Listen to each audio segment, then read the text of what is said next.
अब हम लोग एरो फंक्शन देखेंगे। तो पहले हम लोग जो जावास्क्रिप्ट में हम लोग फंक्शन इस तरह से डिफाइन कर देते हैं, स्क्वायर फंक्शन का नाम हो गया bracket return number into number कर दिए। नंबर ये एक पैरामीटर मान लेते हैं, ठीक है। तो पहले हम लोग इस तरह से फंक्शन को डिफाइन कर देते हैं, लेकिन अब जो ES6 है उसमें थोड़ा सा डिफाइन करने का डिफरेंट तरीका है कि फंक्शन को कॉन्स्ट या लेट से लिखेंगे, स्क्वायर का नाम देंगे, इक्वल टू फंक्शन लिखेंगे, फिर पैरामीटर लिखेंगे, फिर ब्रेसेस रिटर्न नंबर। एक तरीका है फंक्शन डिफाइन करने का ES6 में। तो ये दोनों सेम है। अभी ये एरर इसलिए आ रहा है क्योंकि लिख रहा है ये फंक्शन ऑलरेडी डिफाइंड हो गया।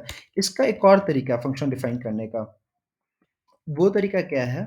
इसको एरो फंक्शन बोलते हैं। उसमें क्या होता है कि इस फंक्शन को हटा दो।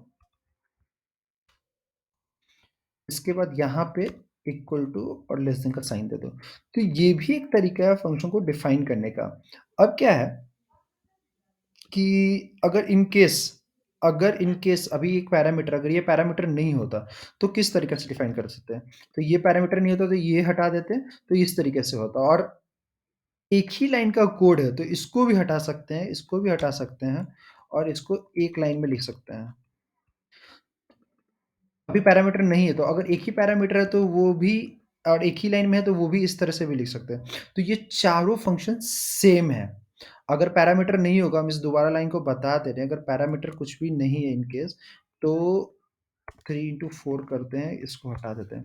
तो ये भी सही है। ये इसमें कोई पैरामीटर नहीं आ रहा है। अगर ये फंक्शन को जब हम कॉल करेंगे तो वो रिटर्न करेगा 12 4 इंटू 3। बाकी ये ऊपर में चारों तरीका सेम है। इसको एरो फंक्शन बोलते हैं। ये जो तरीका एरो फंक्शन के वे में यूज़ किया गया है यहाँ पे। तो इस तरीके से भी कोड लिख सकते हैं। अब हम इसको रन करा के दिखाते हैं। इसको हम कमेंट कर देते हैं, इसको सबको कमेंट कर देते हैं। अब ये स्क्वायर यहाँ लिखें, 12 लिखें, पास console dot log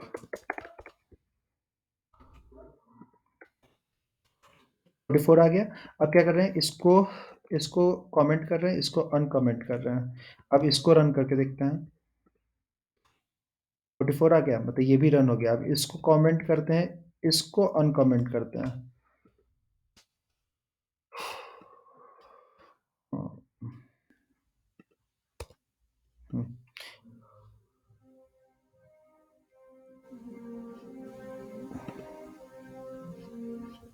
sorry. Return यहाँ लिखने की भी ज़रूरत नहीं है। यहाँ पे गलती मुझे अभी याद आया कि यहाँ पे रिटर्न लिखने की भी ज़रूरत नहीं है। ये ऑटोमेटिकली रिटर्न कर देगा। अगर एरो फंक्शन में एक ही सिंगल लाइन में यहाँ पे क्या था, रिटर्न लिख रहे थे, यहाँ रिटर्न लिखने की भी ज़रूरत नहीं है, ऑटोमेटिकली रिटर्न कर देगा। अभी जैसे स्क्वायर कॉल किए, 12 यहाँ पे गया, 12 इंटू 12 हुआ, 44 आ गया।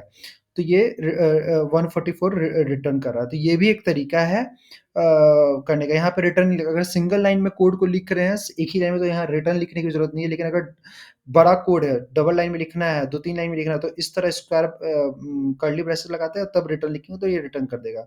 अब इसको बंद करते हैं, अब इसको कॉल करते हैं। इसमें क्या है, कोई पैरामीटर नहीं जा रहा, पैरामीटर नहीं जा रहा तो इसको हटाते हैं। और हम क्या बताया, जब सिंगल लाइन का कोड है तो रिटर्न लिखने की जरूरत नहीं है, रिटर्न भी हटाते हैं। अब इसको रन कराते हैं तो देखिए यहाँ पे 12 रिटर्न कर रहा है। तो ये ऊपर का चारों कोड सेम है, याद रखिएगा। एक चीज डिफरेंस क्या है वो हम बता देते हैं। अब इस सबको हटाते हैं यहाँ पे,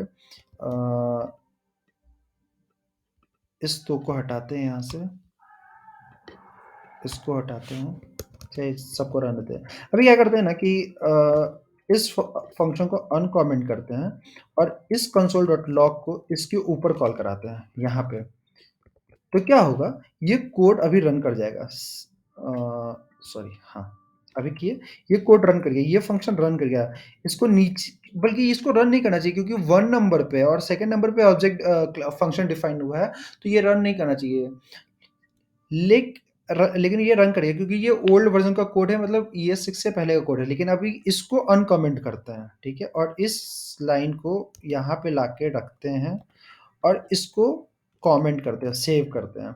अब देखिए इसको जब हम सेव रन करेंगे तो क्या होगा, ये एरर थ्रो करेगा। ये क्या लिख रहा है कि स्क्वायर इज नॉट डिफाइंड, क्योंकि वो इस लाइन के बाद कोड लिखेंगे तब जाके ये रन करेगा। तो ये ES6 का जितने भी एरो फंक्शन है, ये वाला, ये वाला, ये वाला, ये लिखने के बाद जब ये कोड यहाँ 6 नंबर पे लाइन आ जाएगा, उसके बाद 6 के बाद अगर ये को लाइन लिखेंगे, फंक्शन कॉल करना है ना तभी कॉल होगा।